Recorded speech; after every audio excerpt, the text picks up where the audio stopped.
Bledsoe was arrested. Patrick Montgomery was in court. Jonathan Manapa will stay in federal custody. No, I don't take responsibility at all.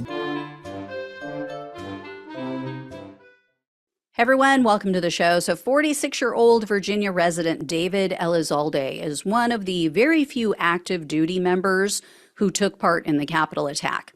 On January 6th, he was a Navy officer. He had almost 2 decades in the military at that time, and he headed to the Capitol even before Donald Trump's speech ended.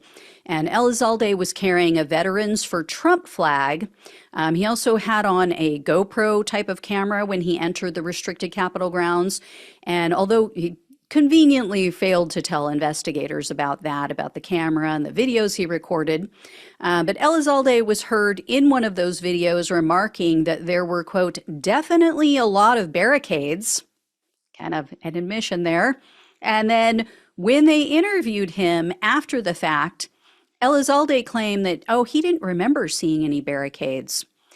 In another video that was taken close to the building, Elizalde captured officers aiming non-lethal munitions at the crowd and ordering them to leave.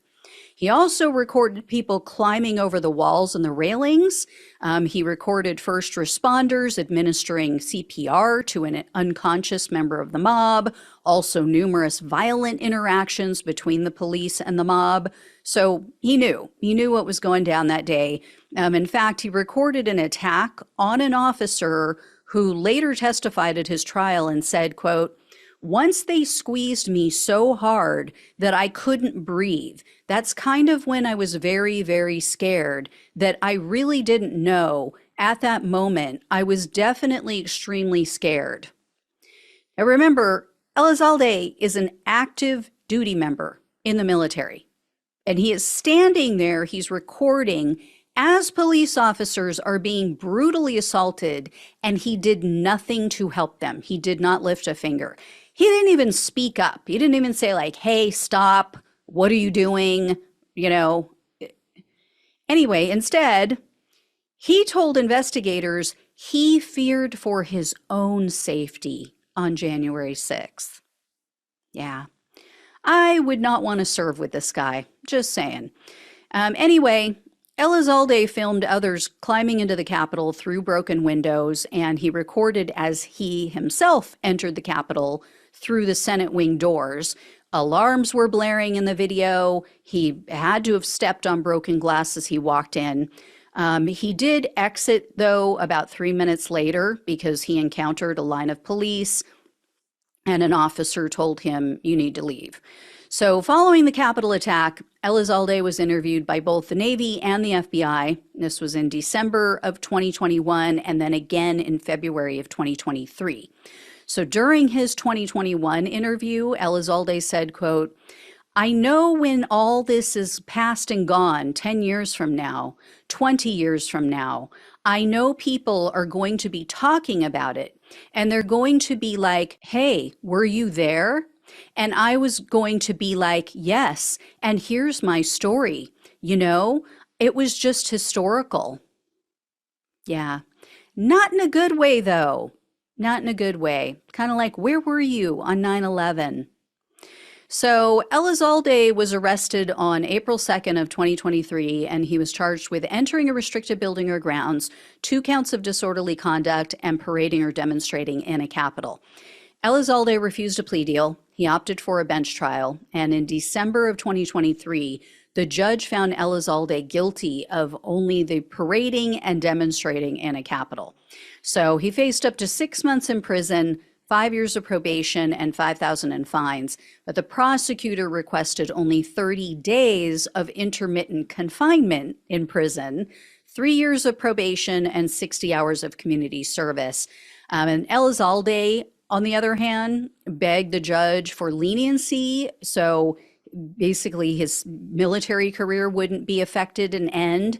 And he asked for home confinement as well as community service, and he agreed to pay restitution because he was told by the military, even if he was just given probation, he wouldn't be allowed to remain in the Navy.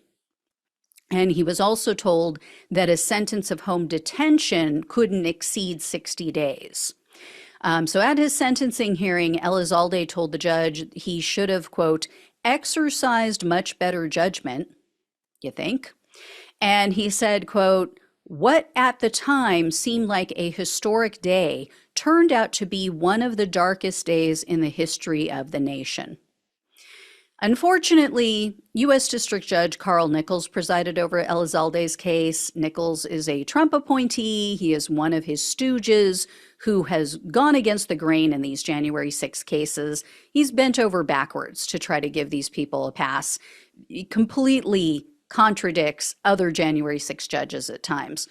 So this case was no different. When all was said and done, he sentenced Elizalde to only 30 days of home detention and a $2,500 fine. And if you're wondering, home detention is different from home confinement. Home confinement is you're basically in prison or in jail in your own home. You cannot leave for any reason.